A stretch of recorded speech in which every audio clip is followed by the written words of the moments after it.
Okay. Lennon's History Corner. What are we talking about today? Welcome to the Himalaya Mountains. Well, the year was 1935. You're cold. You're at a high altitude, and you realize you're being stalked by a creature. You can hear the crunching of snow behind you, but you're too afraid to peek over your shoulder. I was wondering what that noise was. I didn't think that was you. I was trying to make the... It sounded like someone like Scooby-Doo sneaking on the floor. Yeah. Well, that's how I picture the Yeti. It's just like... ring, ring. Just like tiptoeing through life. Old man Smithers. And I would have gotten away with it if it wasn't for your meddling kids. Yeah. Yeah. I always love your gas. Yeah. Yeah. Fucking kids. But you're too afraid to peek over your shoulder. I sure am. You mustered the courage to look behind you once his stench has found its way into your nose holes.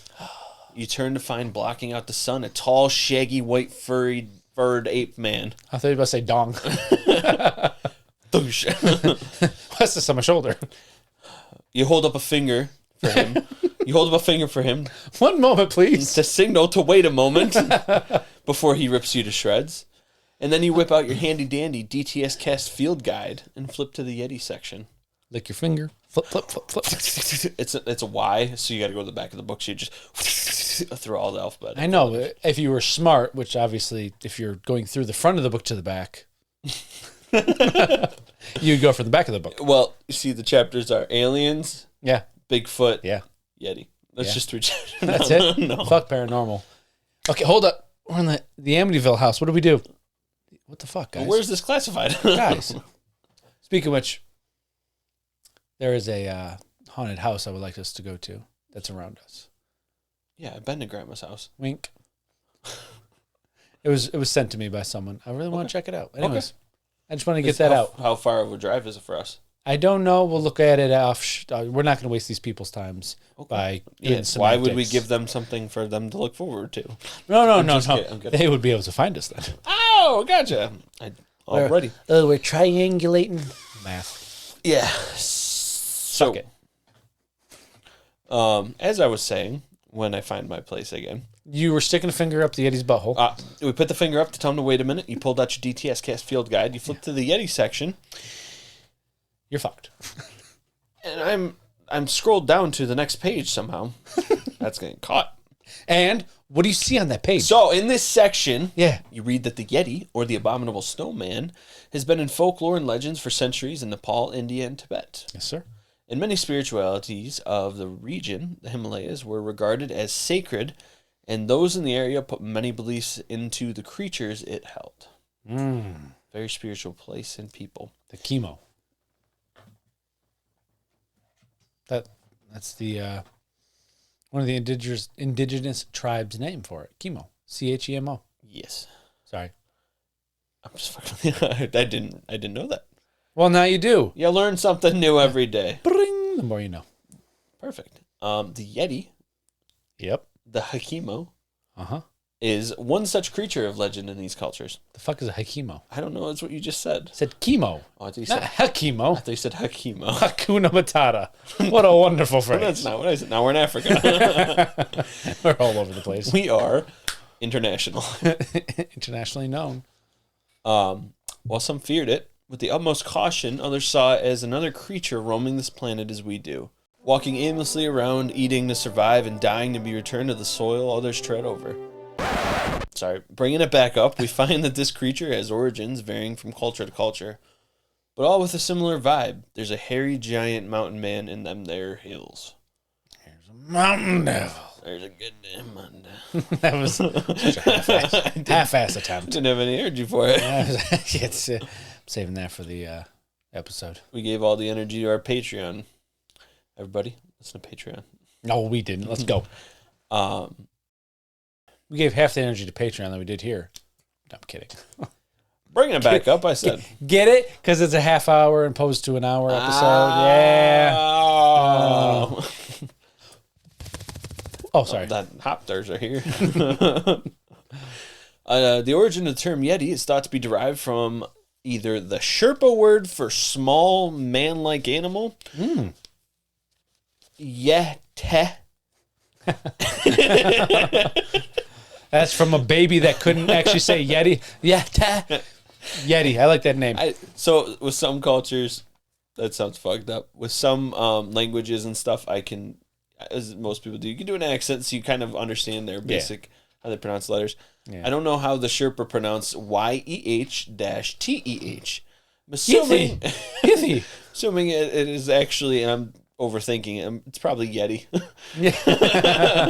And or their word for bear, which is Meti, M-E-T-I.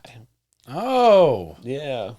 Oh, that ties into later. Let's go. Massachusetts establishment to intercourse. Massachusetts? What? The Meti. Meti. Oh, I didn't even fucking think of that. Oh, gotcha. Massachusetts Institute of what? No, it is. I forgot it already. It was an off the cuff, and it's already gone. In pre-Buddhist Tibetan culture, a faith was practiced called Bon. Bon. I love bonbons. B-O-N. I don't like bonbons. Is that the sponge candy thing? Josh doesn't know. Josh has never had a bonbon. Great. Thank you, Josh. If you smell, Josh is cooking. That was a good John Cena impression. No. Oh, Jesus Christ. I know. It was Superfly Snuka. Never heard of him. Jimmy. Now we're just naming wrestlers. In this faith, they worshipped a hunting god. Mm-hmm. Yep. A being known as the glacier being. Yep. The glacier being is said to be the ruler of the forest and all the creatures who inhabit it. Yeah.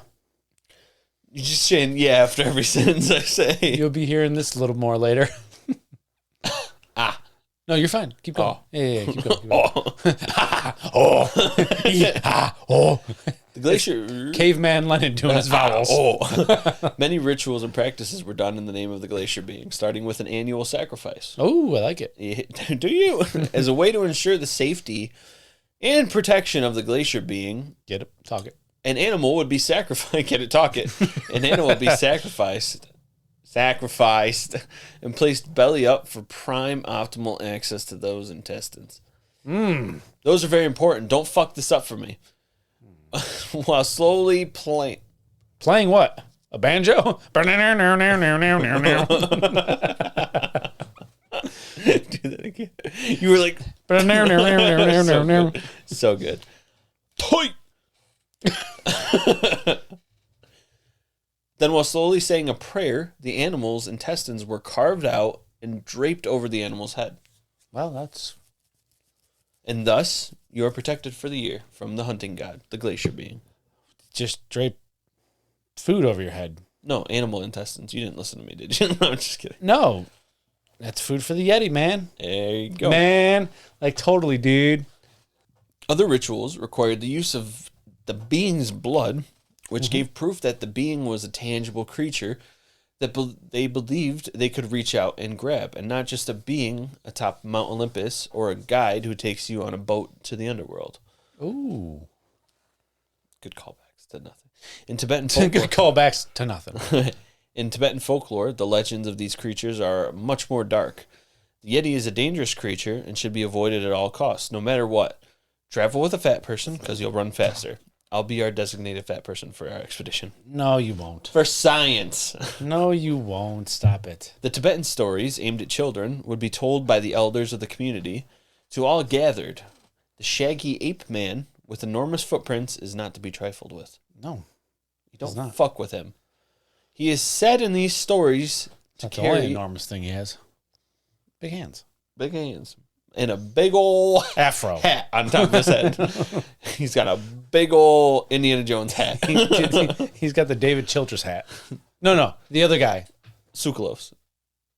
No, I can't remember the guy's name. Whatever. Stinky Pete. I think he's Stinky Pete and the Goofy Bunch.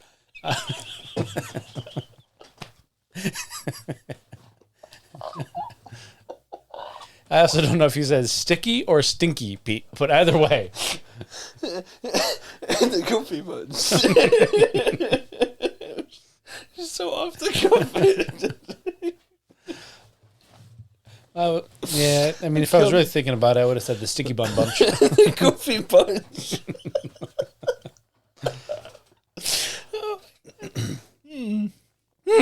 Trying to fix. Honk.